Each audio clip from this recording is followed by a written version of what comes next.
Ladies and gentlemen, welcome back to the True Life Podcast. I hope everyone is having a wonderful day. I hope it's awful, not in the negative sense, but awful, like full of awe in that something is about amazing to happen to you. I got a great show for you today. The one and only Barbora Pocuchova. And let me tell you a little bit about this incredible young individual here. An accomplished content strategist, ghostwriter with over 9 years of experience. Her journey has led her to leave a full-time job to pursue projects that align with her deepest passion, health and wellness. She's driven by the desire to empower purpose-driven entrepreneurs like you listening to this right now. She's going to help us understand how to elevate our online presence and our authority. Picture this: transforming thousands of lives, attracting and enrolling clients effortlessly, unleashing your boldest expression, and creating a thriving community based on shared values. In order to achieve this, you need a secret ingredient: clear, authentic, and deeply resonant content. And we're here with Barbora to understand a little bit how to make that happen, to understand this world that we live in and how to create great content. Barbora, thank you for being here today. How are you? Thank you. Thank you so much for the wonderful introduction, George. Lovely to be here. And I love this upbeat energy and looking forward to the conversation. Me too. It's such an interesting time to be alive. And with so many people, trying to find their purpose and become an authentic version of themselves. I was curious, can you give us a little background? Like, how did you find your purpose? And how did you really embrace your authentic nature? Yeah, that's a great question. And it was a very long journey that led me to where I am now. But I think it's always nice to look back at the moments and the dots, how they connected. I already as a child, I grew up in different countries all over the world. So I didn't have, like a lot of people who grow up in one country, a set identity, like a personality, community that they kind of establish during their lives. I was always changing after 4 years, change of location, change of personality, change of language. So it was kind of exciting and a little bit confusing as well. So that already during my childhood, I was already questioning, like, who am I? What am I doing here? Because it was obviously, the change was obviously bringing up new things. And I think then as also the planet started awakening, so I think it was 2012 where many people had these flashes and sudden desires to discover more of our true nature and who are we really. That's when I started acting on it, did more yoga, meditation, read more spiritual books. And it was kind of a lonely journey at that time because apart from my boyfriend who was on the similar wave, I did not know anyone else. But I still decided to pursue it because it meant a lot to me. And I felt like the life that I was living, working in a corporate job, was not fully aligned to me. And I always felt there is more.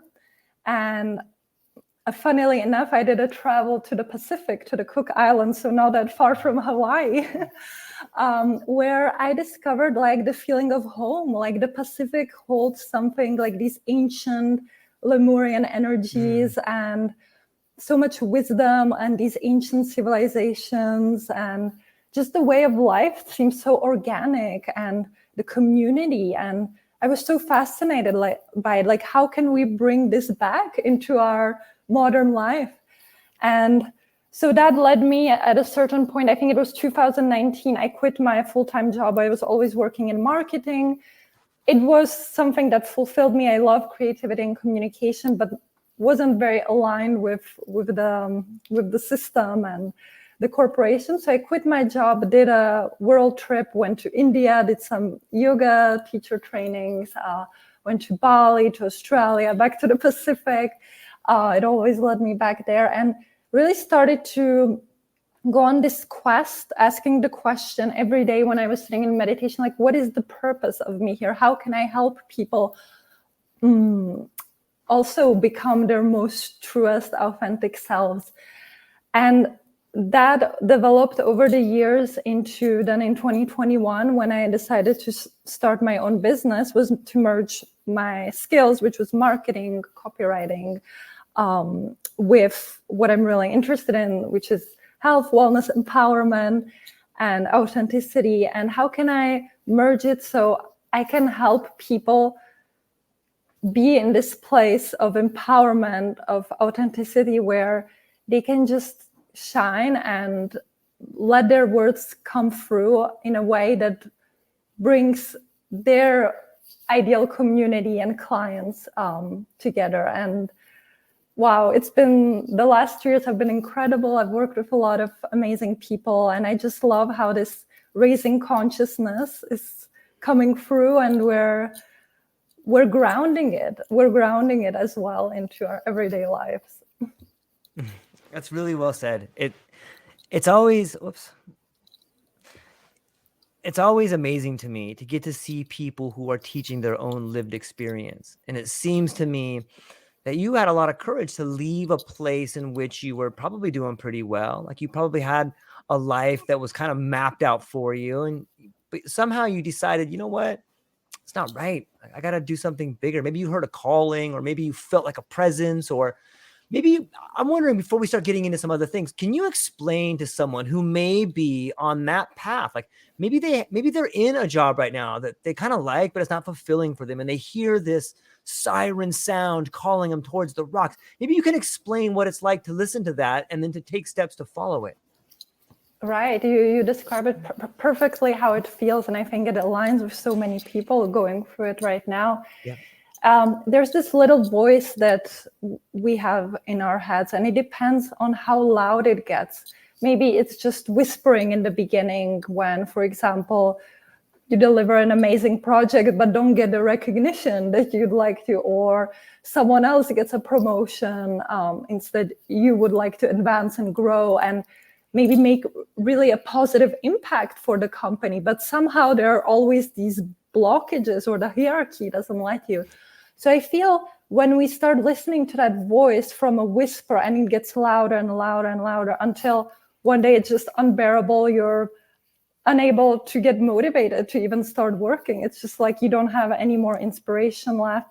Then you realize there's something fundamentally wrong. And I feel when we're connected to ourselves, so that's when I started doing the practices. I feel that's so important that during this time, even a lot of people, they need to maintain the job, right, for practical purposes. So at least in this time, having your own spiritual practice, what helped me a lot was yoga, meditation, journaling, and writing down your feelings.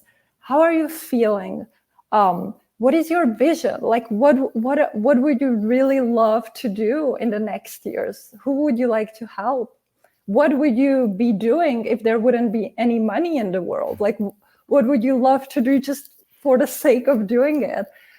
And the more we can get clear on that and listen also to that voice that is like, this is not aligned, we can start coming up with an action plan. So what I did is basically, after 2 years that I was hearing this voice and writing down what are my dreams, I was like, okay, I need to save some money, obviously, to make that a plan, to make that plan happen. And I need to also develop that inner confidence, courage, mindset, which will allow me to have a stable foundation. Because as you say, making that leap of faith requires an enormous amount of courage. And that can't happen overnight. So you need to prepare your foundation. You need to work on your mindset. You need to really become having this force that is like, this desire is so much bigger than the comfort and routine that I'm in. And then eventually you'll be able to break free and go on the path, knowing, also understanding, being really kind and compassionate to yourself, that it won't be perfect and you won't be confident from day one. That is going to develop over time, but just by walking the path, you'll get new signs, new mentors, people that will help you and propel you forward. So just having that trust is really important. That's really well said. I think it sets like I'm beginning to see why you're so successful at what you do. Like anybody who's taken that path, you can begin to see the sparks or the embers that burn inside other people when you recognize it in yourself. And so it's no question to me why you can help people or founders with an authentic story. Or it sounds like when you meet people and you're working with people, you're really kind of coaxing the beauty out of them, like helping them to tell their own story. Is that what's going on there? Yes, yes, well said. Yeah, so we all have so much wisdom and life experience within ourselves. Mm-hmm.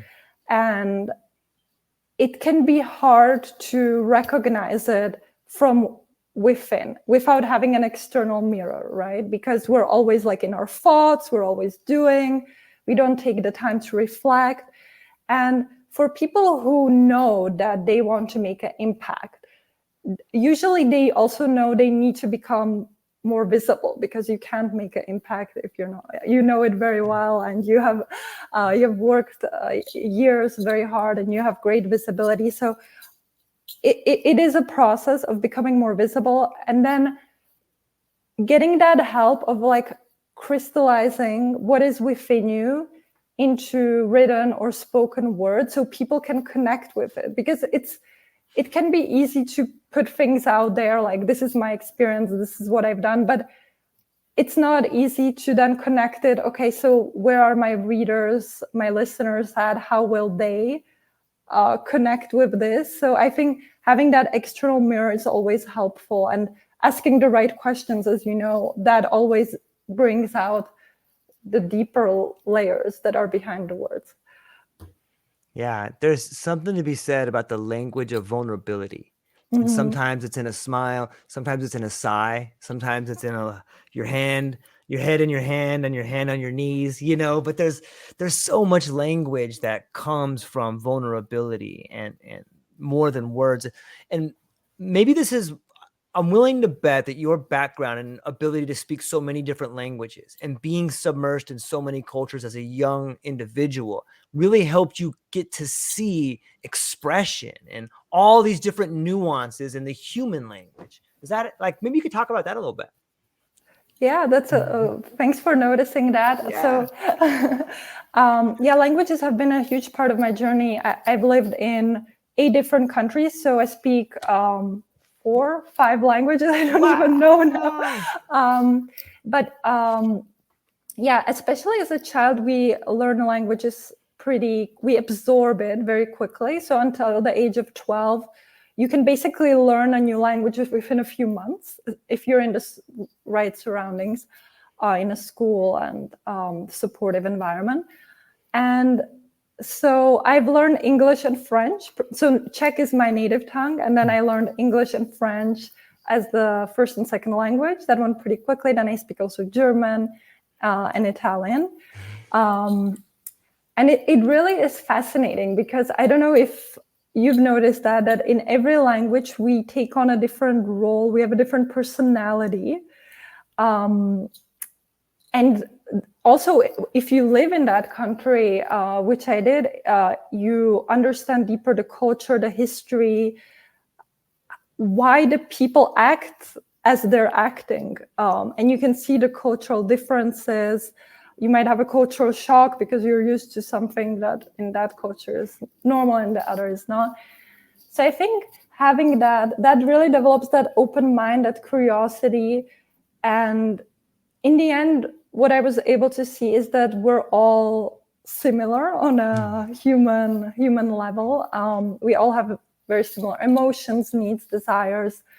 It's just how it's expressed and how our temperament, our character is. And I think there's beauty in appreciating the differences and not judging them, but being open of this universal expression.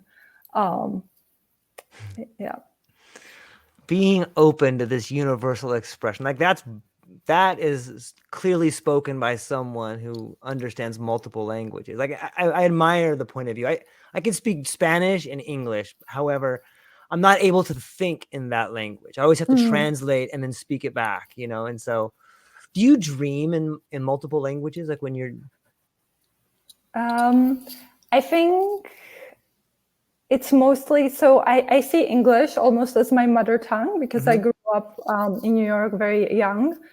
But I think it would be either English or Czech. Yeah.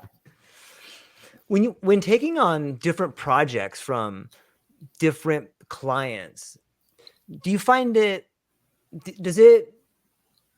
what are some similarities and differences? Is it like a humanitarian message that people are trying to get across through communication? Or do you find that like in the English culture, people are trying to see things from a different point of view versus an Italian person trying to see from a different point of view? Or how do you manage the different perspectives when taking on different clients?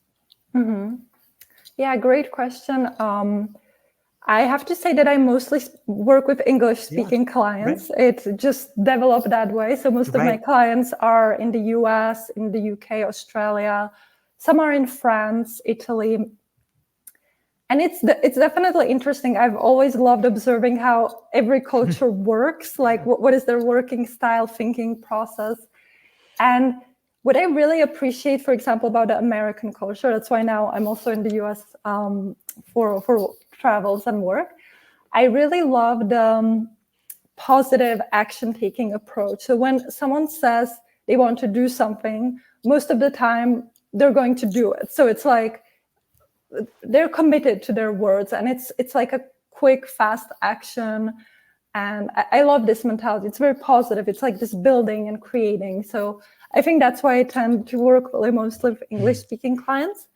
But at the same time, I also do appreciate that Latin, French, Italian approach, which is very focused on the relationship. So there's this long process of relationship building, trust building before you get to work with someone. Usually you go out also for dinner, or you just know the other person really well before working. And I really like that focus on the relationship as well, but it should not hinder also the progress and the growth. So I think finding that balance, relationships and business and growth merged together would be an optimal balance, obviously. I love it. It's fascinating to just sit for a moment with the idea that is the relationship between words and actions. And it's interesting to get to hear your point of view from someone who has seen, lived in, and speaks and been part of multiple cultures. It gives you a unique perspective. Oh, if these people are saying this and they may not do it, these people may want a relationship first. So sometimes the same words can have maybe not different opposite meanings, but different meanings. And it's interesting to think about that when we have a community, when we're talking. So many people talk past each other without defining their terms, especially when you're translating that into actions. How do you overcome something like that, you think? Yeah, that's where this cultural understanding and observance is really important. Having empathy for the culture. It can be frustrating in the beginning, especially after you overcome that honeymoon phase when you're on vacation, everything seems so perfect and you love it. But then there can be this friction that happens. So I feel that having that detached mindset where you don't get too lost in what's happening or start judging people or having that criticism, it's really good to take that higher ego perspective and understand the culture. Like, for example, in Italy, people have been doing this for thousands and thousands of years since the Roman Empire. So, and have not, it has, a lot of the things have not changed since much. And it's a more traditional mentality.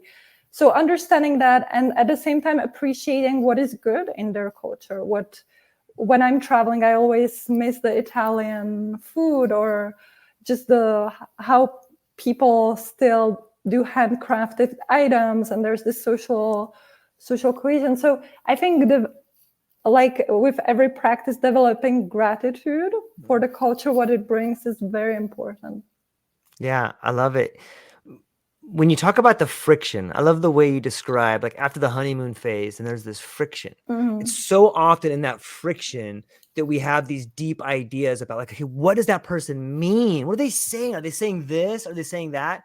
And if you just grew up like I did in one area right there, it's really easy to not have to think about what they meant. And you get kind of tunnel vision sometimes. That's probably why your work stands out as much as it does, is because you've given deep contemplative thought about that friction because you've been in it so much.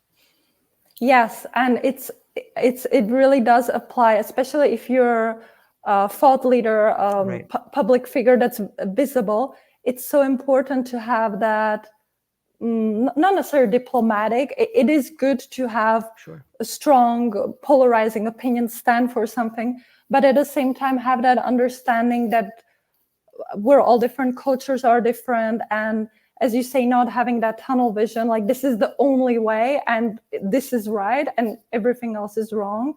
Being open, even if you're a recognized leader in your category, being open to feedback, like we don't know it all and we're always growing and evolving, right? And it's healthy to learn from others and to get coached by others and just learn at any age. What do you think?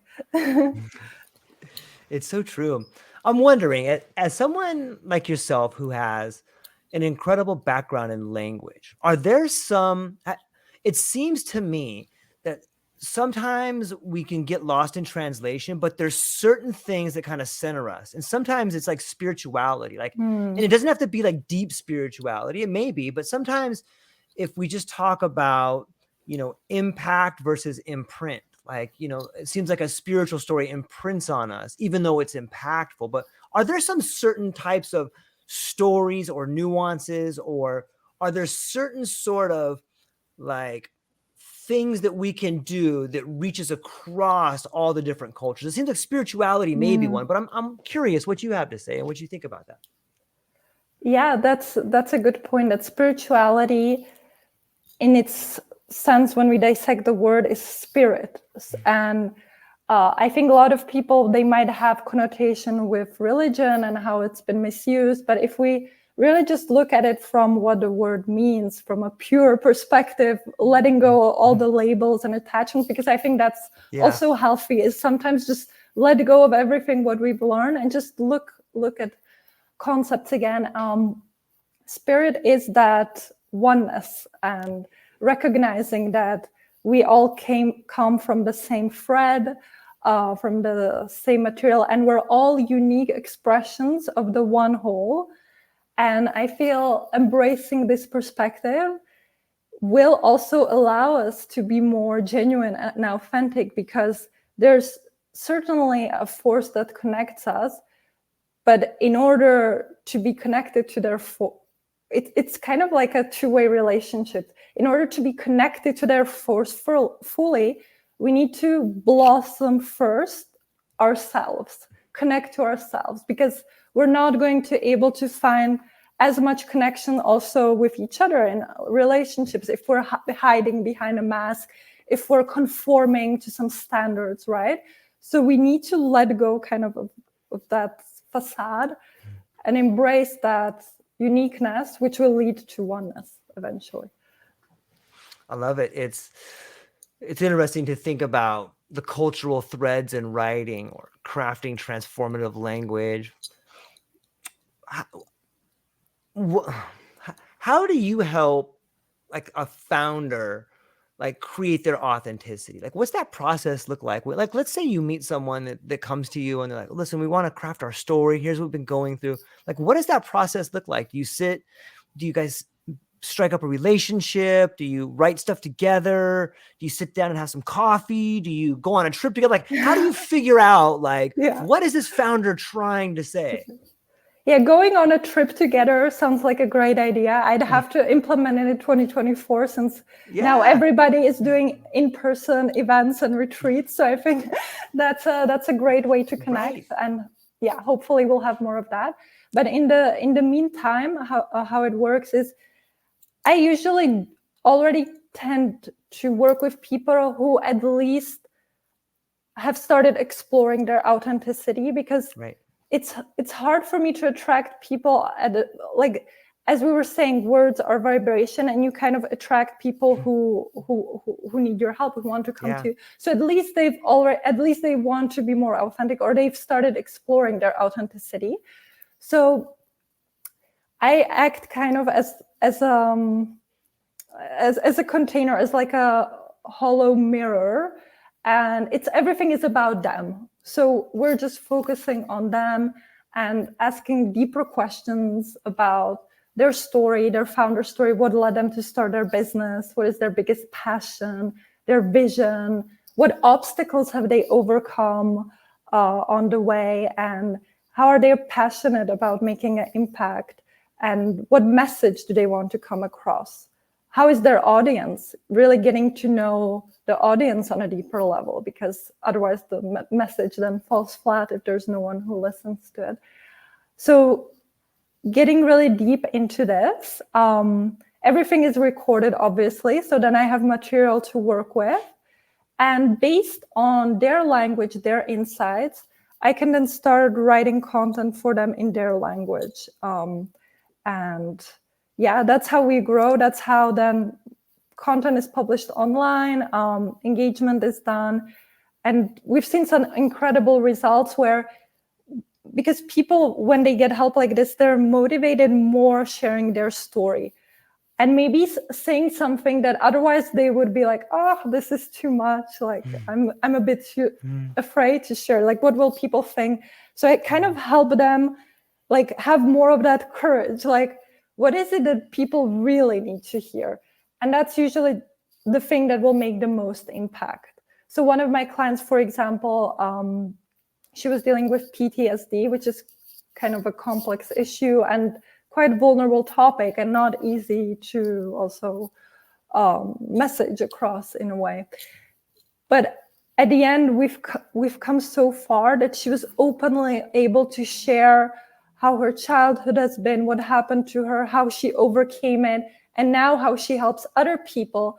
And just having that level of vulnerability creates so much more trust and credibility, because people see, oh, you're embodied, you've been through that, you know what you're talking about. And that's the beauty of it, is when you can really share your journey from this authentic place.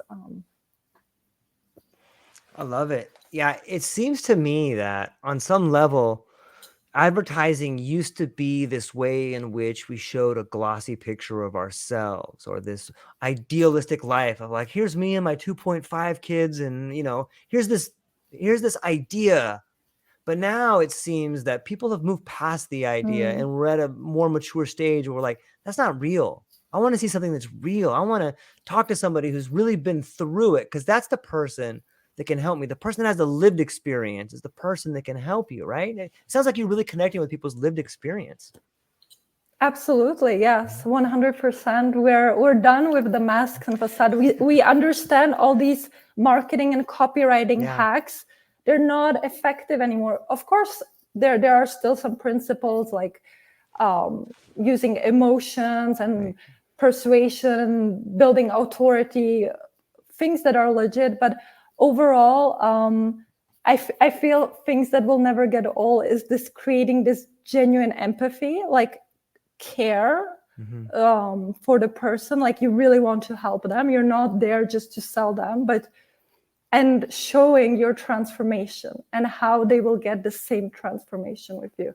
Those are the strongest things that we work on, and they really do make an impact. Yeah.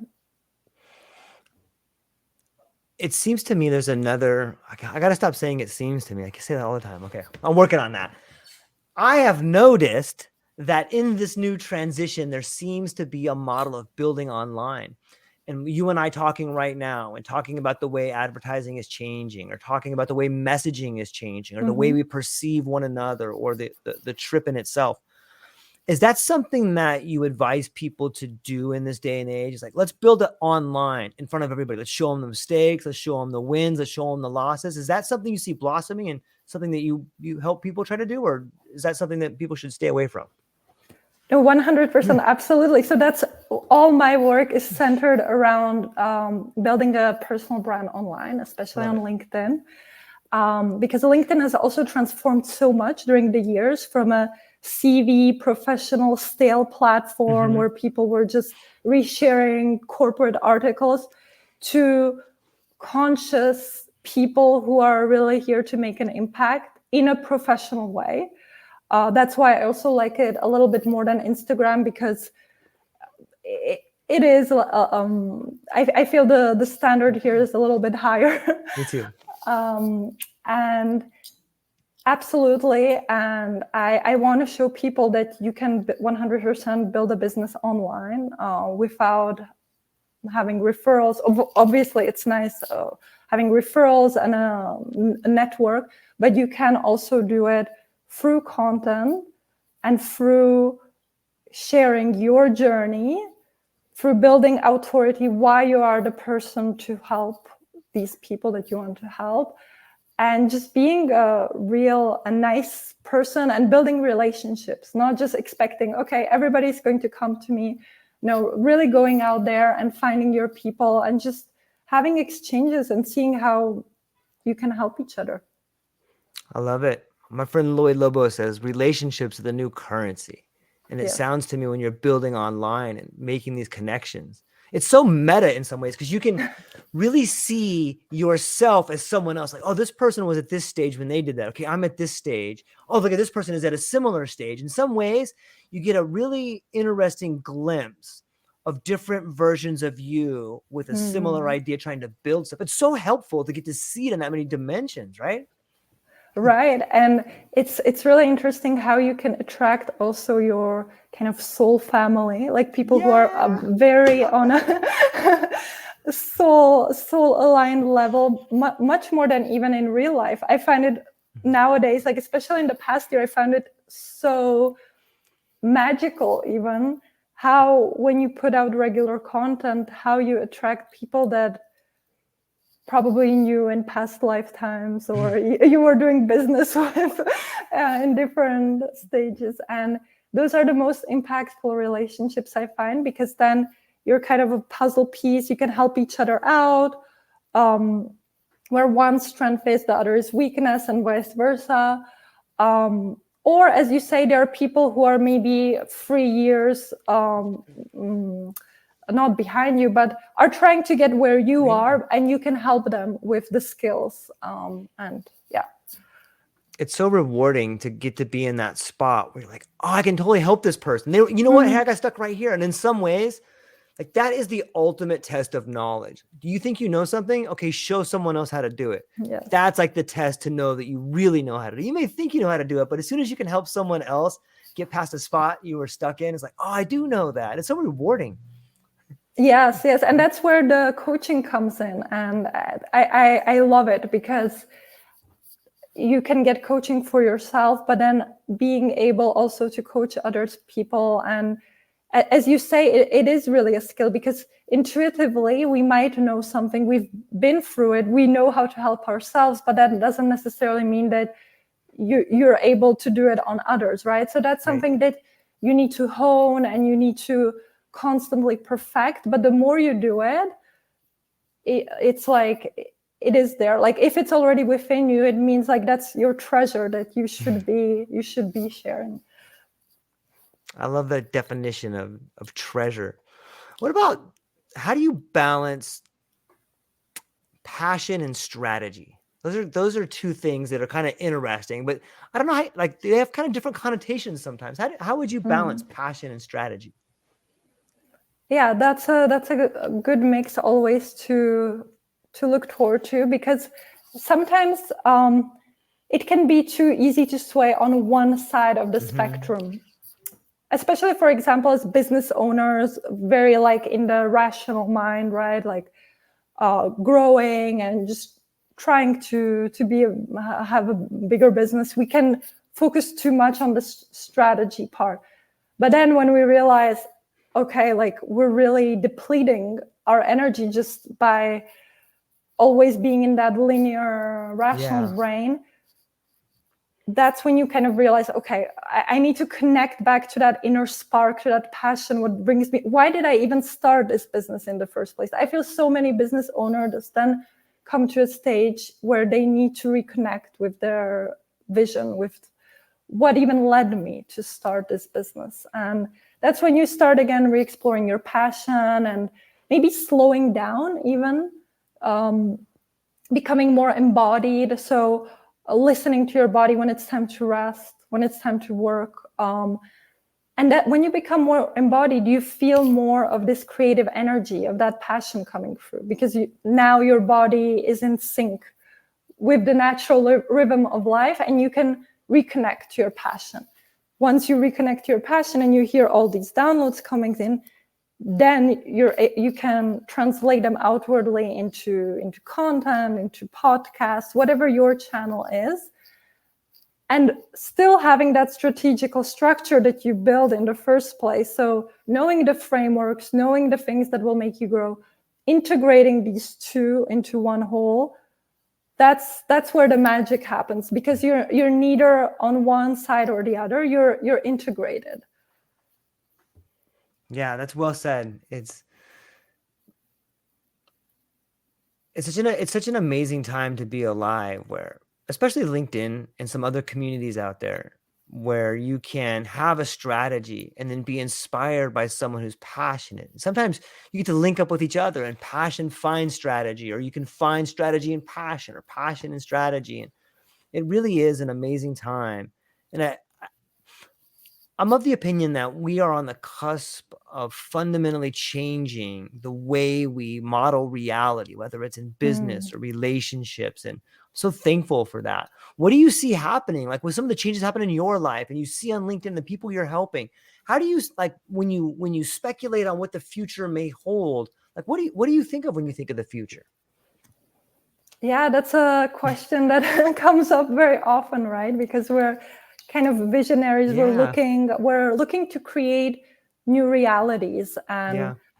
that's something that doesn't manifest and happen as quickly as we'd like to, even though our inner reality might be suggesting something different. But as you know, the outer reality takes time to catch up. But even though now things are speeding up, and as we enter 2024, I feel we're going to ground down a lot of the things that we've been talking about or feeling energetically in the past years, all these shifts that have been happening. We're going to be able to ground them and finally create new ways, new realities, new ways of living, of operating. And it's already happening. Even this year, I felt like it was such a difficult year for many people in terms of their business or personal lives. And we had to find new coping strategies. We realized like the way how we did it in the past, it's just not working anymore. It's like we were kind of forced to be innovative and experiment and see what's working. What I've seen work very well is people coming together and just brainstorming new ways of working together, of, as we said before, this is your strength, this is my strength. How can we benefit both of each other, and how can we benefit the whole? So creating experiences like this, speaking, podcasts, and ultimately then bring them also into real life. I see so many people now organizing retreats and in-person experiences, and new systems also for agriculture, for doing business, exchanging value, not necessarily on a monetary basis, but alternative ways. So what I feel will be really important in this shift is, as we were talking about, that integration. So being really integrated, so listening to bringing down the new consciousness, the new energy that is coming in, and speaking it out. That's why the written or spoken word will become so important, because we are speaking the new realities into existence. As you know, it's first the energy. The energy creates the thought. When we can hear the thought, we can translate it into words. And when millions of people will be hearing these words that we're all now creating, the words will then solidify into actions. So I think that's what's going to happen then in the next years. I love it. It's a beautiful thing to think about, the way we can translate vision into reality. It's interesting. From where I sit, there's like this beautiful light that shines in right behind you through this window. It's kind of coming Yes. down right there. It's Ah, like yes. it's so perfect. I'm like, oh, look at that. It's cool to think and look at. What about you have a lot of cool things that I was reading in your bio, but one of them that really grabbed me was this Gandhi's gentle impact. He has this quote that says, "In a gentle way, you can shake the world." And I'm curious, like maybe you could speak to how that resonates in your philosophy. Like, what does that quote mean to you, and how do you embody it? Oh, I love this question, and I love that you went on the bottom of the website. So great observation. Yeah, so what I really love about this quote and in general about Mahatma Gandhi is that the revolution is peaceful. There's no need for violence or taking over, or a lot of the movements that we see now in the world where people are angry and going to the streets protesting. I never really resonated with that because I think Albert Einstein says you cannot solve the problem with the same level of the consciousness. You need to raise higher. And that's what I feel a lot of us have been doing in the past years, is going inward and working on dealing with all these shadows and transmuting them and just becoming more integrated whole beings. So when we then come together, the revolution is peaceful.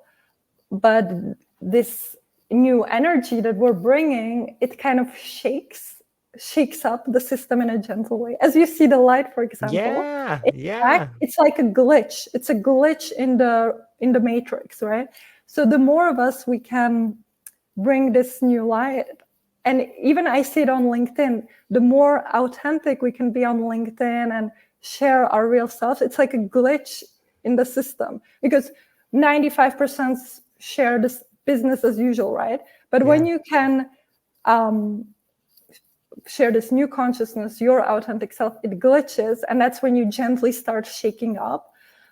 You even shake up those people who are not even awake, because at least they start realizing, oh, there's something new. And those who are already awake, they will see as an inspiration, how can I become more like that? How can I become more authentic?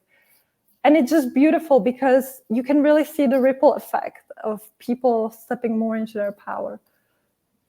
Yeah, it's like the stone in the quiet pond, right? Like you throw it in and it just ripples out, and all of a sudden all this change begins to happen. And I love the way you spoke that into existence. And it does seem to me that right now there's such a people are really trying to get your attention through violence or extreme forms of something.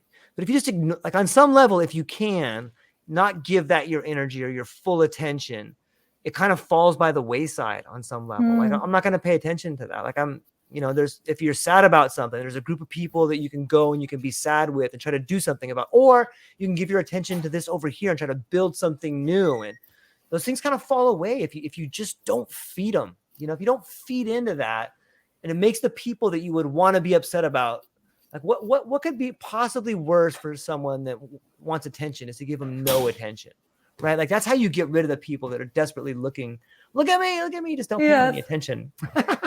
100%, you described it perfectly. It's how we direct our energy.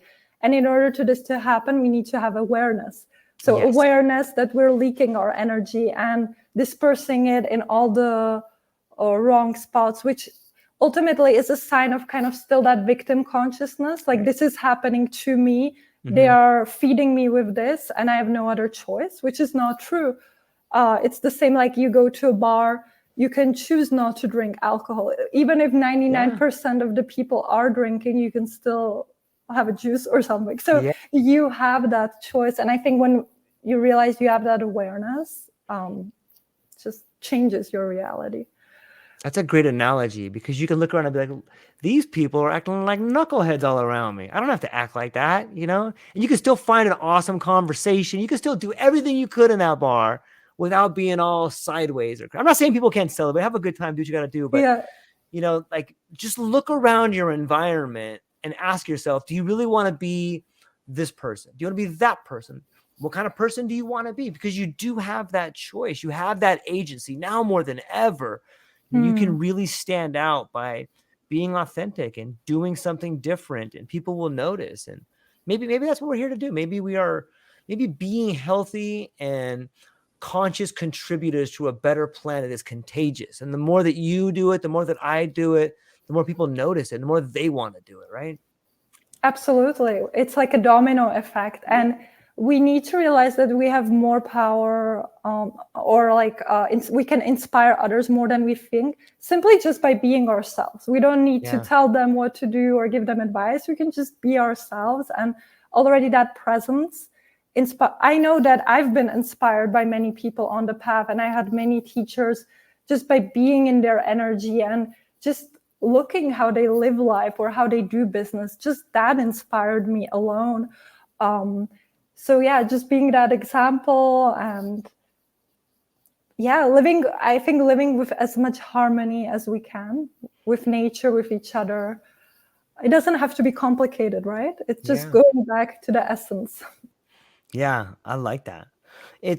You had mentioned Gandhi being an influence for you and a teacher for you in some of his words. Who were some other people with whom your story resonates and that maybe you have read or looked up to, or whose philosophies that you kind of turn to in times of despair? Beautiful question. I think definitely Buddha was one of my biggest inspirations, because I never resonated with any religion like Christianity or anything else that was out there. I felt it was just too much giving the power outside. Whereas with Buddhism, even if it is something that's a little bit more mainstream and a lot of people follow it, it does not necessarily mean that it's bad. And when I started reading the scriptures and understanding the philosophies, I loved that it's an internal practice, that all the answers are within. Everything that you seek is seeking you. I love it.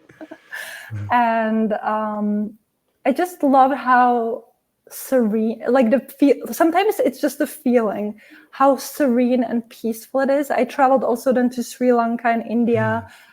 And even though now the cultures, they have been westernized, but if you go to that like original blueprint of their culture, it's just like so harmonious. And yeah, I love that the Westerners are picking up on that, and it's becoming more and more here.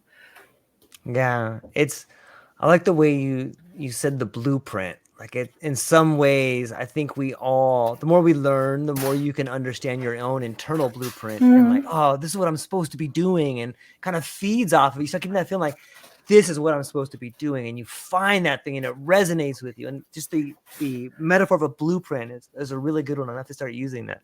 Yeah, exactly. Because the blueprints there, we don't need to reinvent the wheel. We don't need to, find some innovative breakthrough solutions. The ancient wisdom is already here for us. We just need to reconnect back to it. And that's why I love, even like in countries like India, another impactful teacher was for me. I don't know if you heard about Goenka. I don't know. He's the founder of the Vipassana meditation. I've heard of it. Okay. And yeah, again, that's a very internal process, about very subtle also of mindful breathing. And usually I went on a retreat, like a 10-day silent meditation retreat, where that's a very unique experience. I'd recommend everybody to try that out, because we're used to this constant stimulation, right? And always doing. Whereas if you don't engage with anyone, you don't have your phone, you're fully internal for 10 days meditating. It's quite an intense experience, but there you realize like how much of the wisdom, this ancient wisdom, you already have these blueprints within. We are coded with it. We just need to reconnect back to it. That's great advice. Is that something that when you're working with people in the field, whether you're helping them co-found a story, or whether you're ghostwriting a book, or whether you're just sitting with a friend, is that like some advice that you normally give to people? Yes, if they're ready for it, if they're on, because people need to be open to it, and otherwise it can be a well-meant tip, but it will probably fall flat. So if I feel like someone really wants to dive more into this reflective, meditative way of doing business, I always recommend that 100%. So starting with a morning routine and doing meditation, journaling, being also taking time for deep thinking in your business, carving out, for example, a Sunday where you just go to nature, switch off, and instead of you strategizing, letting the vision flow through you.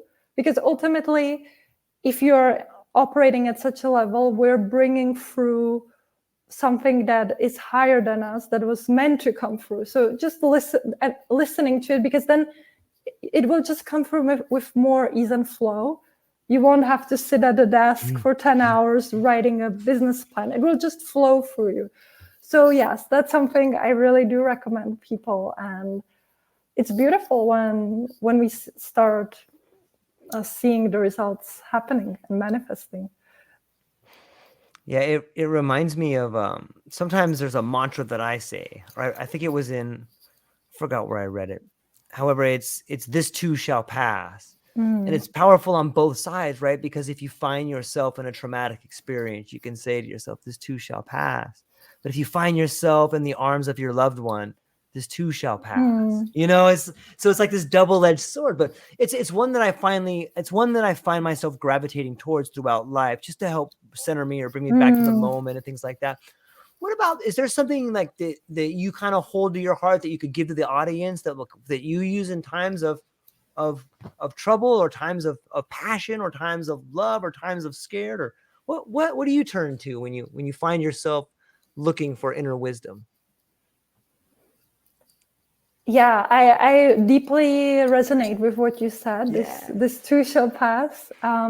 Understanding basically how the universal, understanding the universal laws. I think when we can get that higher perspective, that we'll never have a feeling of highs, as we'll never have just feelings of low. So understanding that rhythm of life, and that when we're in a low, it is here for a reason. And instead of trying to control it and being frustrated about it, that creates a feeling of resistance. Instead, if we can learn how to surrender to it, like when you surrender into a water, you fall back flat, for example, on a water, you start floating. Instead, if you start like shaking and moving, it won't get you that quickly through that phase. So if you can just surrender, be okay with it, accept it, and get the lessons, because ultimately every low holds some lessons, and probably you'll also become a more compassionate person, and you'll empathetic and be able to help people who will be going through it. So maybe that's I always think when people are going through a lot of hardships in their life, it's always there for a purpose. Maybe they are supposed to help a lot of people afterwards, or their mission is just so big they have to go through all of this. Yeah, that's a wonderful way to look at it, and I agree. So many people that I've spoken with, and I'm sure people listening to this, and when you go through tough times, I like to think that the reason is there's a force bigger than you can imagine, and it's pushing you through this because it wants you to come out the other side and help other people through it, right? Exactly. Yeah. Yes. Because if you think about it, even like if we look at it from a rational way now, because I like to mold both approaches. Okay. There was, for example, that wave of awakening that started in 2012. It was not everyone at once. Because if it would be everyone at once, it would be just a huge chaos, and we wouldn't have anyone who would guide us. We'd all be going through it. So if we look at it, it was just people that is growing in number nowadays. They had to go through their evolution, no matter how slow it was at that time. Now I feel everything is just quicker. these people now are able to assist now millions, billions of other people who will be awakening. So as we said, yeah, there's always a deeper meaning behind it. Yeah. It's so true. And just like that, Barbara, it's been an hour like that. We don't, you see what I'm saying? When good conversations happen, they happen so fast. Before I let you go, maybe you could tell people where they can find you, what you have coming up, what you're excited about. If they want to work with you, how do they get a hold of you? Yeah, so if you're keen to have a conversation or explore more, you can always look me up on LinkedIn under my name. And I do post regularly content. So if you're interested in learning more, you can always follow me there. And yeah, I'd be happy to get in touch. And you have an amazing website too, where people can go and find out like some of the things. Can you give the name of that? Yeah, so it's Barborel with 2 L and E in the end.com.